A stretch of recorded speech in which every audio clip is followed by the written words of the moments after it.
Speak Up, Edie, by Johanna Johnston. Pictures by Paul Galdone. Once there was a little girl named Edie who just loved to talk. From the moment she opened her eyes in the morning until she closed them again at night, she was talking to anybody who was around. She watched her daddy shaving, and she said, "Perhaps I should teach my cat to shave. He has terribly long whiskers." At first Daddy smiled, but Edie went on and on and on about how hard it would be to teach a cat to shave, and then he might want his whiskers back, and then what would he do, and so on, until finally Daddy said, "Please, Edie, I can't hear myself think when you keep carrying on this way." Edie said, "Hear yourself think?" "Yes," said Daddy. "I was thinking that if you stopped talking for 1 minute, we could plan." But Edie wasn't listening. "How can you hear yourself think?" she asked. "Thinking is quiet, isn't it?" Her daddy said, Yes, and you're not, so run along and talk to your mother a while." So Edie got dressed and ran downstairs without any idea that her daddy had been going to talk to her about some nice weekend plans. In the kitchen, she began talking right away. "Eggs," she said. Eggs, always eggs. "Why can't we have chocolate cake and ice cream for breakfast once in a while? Chocolate, yum, yum. I wish every food in the world were chocolate. Chocolate eggs, chocolate bacon, chocolate potatoes." Her mother was saying something to her, but Edie wasn't listening. "Chocolate peas, chocolate bread, chocolate spinach," she yelled. Her mother took her arm and sat her in a chair. She put her egg and toast in front of her. "Eat," said her mother, "and be quiet a minute. No one can get a word in edgewise when you talk all the time." Edie took a spoonful of egg and she said, "Get a word in edgewise? Words aren't edgewise. They come out straight. Bang, bang, bang." Her mother said, "Yes, indeed. They certainly do when you're talking. But what I'm trying to tell you is..." But Edie was already talking. How would I say a word edgewise? Like this? Like this?"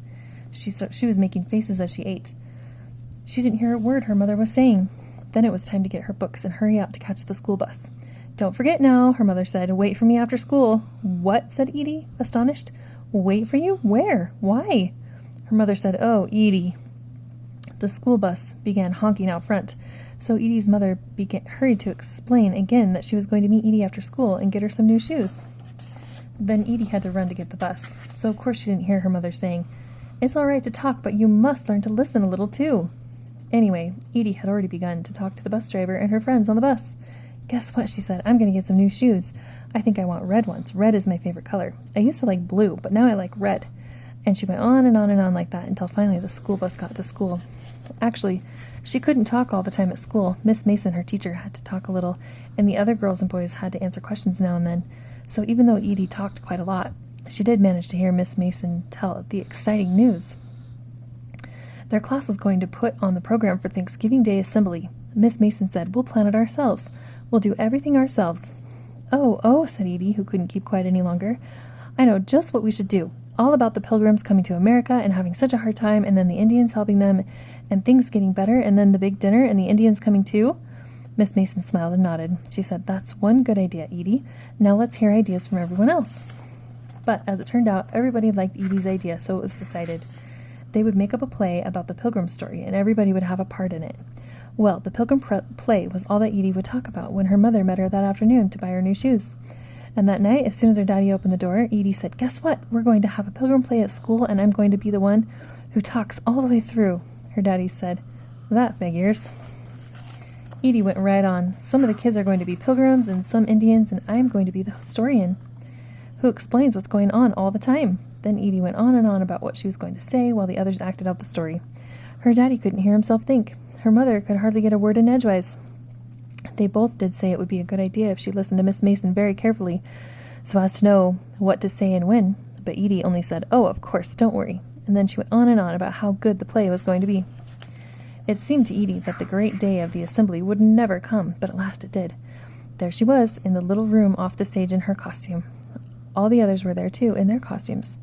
"Oh, my," said Edie. "Isn't this exciting?" She began to run from one person to another. "My mother's out front," she told Jane. "My father couldn't come," she said to Susan. "I saw your father," she told James. Then she ran on to talk to Billy and Sharon and Patty and Michael, and before long she was out in the back hall talking to the janitor.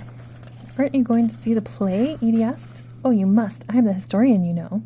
Then she began to tell the janitor what she was going to say and do, and she didn't hear everything get quiet in the room off the stage, and of course she didn't hear Miss Mason saying softly, "Edie, it's time." She was still talking and talking to the janitor as Miss Mason spoke more and more loudly, "Edie? Edie? Where is Edie?" Then suddenly, as Edie was walking away, there was Miss Mason beside her, Looking a little cross, Miss Mason said, "Can't you ever stop talking and listen, Edie?" Then Edie did stop talking, and for the first time she heard the kids in the assembly hall clap, clap, clapping, the way they did when they were tired of waiting. Suddenly Edie had a funny feeling in her stomach. Miss Mason said, "I've been calling and calling you. Everybody's waiting for the play to begin. You don't want it to be spoiled, do you?" Edie looked up at Miss Mason. "All right, then," Miss Mason said. "Let's go." She smiled, too, but Edie didn't see that. She was following Miss Mason to the entrance of the stage, and then suddenly she was out on stage all alone, looking at all the people in the hall. The clapping stopped, and everyone stared at her. It seemed to Edie that she had never seen so many people. There must be hundreds, no, thousands. She couldn't see her mother's face. She couldn't see anybody's face, really, just thousands of faces looking at her and waiting for her to talk. But her mouth was so dry that she couldn't seem to think. Edie, who talked all the time, just stood there and couldn't say a word. The kids out front began to whisper and giggle. Edie heard Miss Mason's voice somewhere off the side. "Speak up, Edie," she said softly, but Edie just stood there. "Speak up, Edie," said Miss Mason a little louder. "You know what to say. The Pilgrims sailed from England." Edie tried. "The Pilgrims sailed," she began, but her voice was just a whisper, and she couldn't go on. "Speak up," said Miss Mason, still more loudly. Then some big boy out front laughed and called, "That's right, speak up, Edie." The other boys began to laugh. They called out, too, "Speak up, Edie." Pretty soon it seemed that everybody in the hall was calling, "Speak up, Edie." Edie's head was swimming. Her ears were ringing. She thought she might fall down.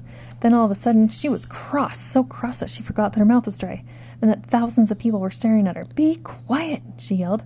"How can I hear myself think if you keep carrying on that way?" Most of the kids were so surprised that they were quiet. But one boy went right on, "Speak up, speak up." So Edie yelled at him, "How can I get a word in edgewise if you talk all the time?" Then everyone was quiet, very quiet. Edie took a deep breath. Then she began to talk just as she had planned to. "The Pilgrims sailed from England to a strange new world across the sea," she said.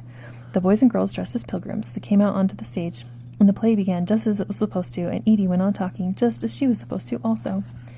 When the play was over, everyone clapped for a long time. Miss Mason came out and hugged Edie, and Edie's mother came up and hugged her, too. "You had me worried for a while," she said. "First you didn't appear for so long, and then I thought you lost your tongue. But you got over your stage fright very well." Edie said, "Stage fright? Was that what I had when I couldn't talk? Stage fright?" Miss Mason said, "Yes, lots of people get it when they first face a big crowd." Edie's mother laughed. "Even big talkers like you." For a minute, Edie didn't say anything. She was remembering how close she had come to spoiling the play because she had been talking. She was remembering how Miss Mason had said, "Can't you ever stop talking and listen?" But then she looked at her mother and said, "I'm not such a big talker." And the funny thing was, after that, she wasn't. Oh, she still liked to talk a lot, but she did give people a chance to hear themselves now and then, or get a word in edgewise, and sometimes she was glad that she listened.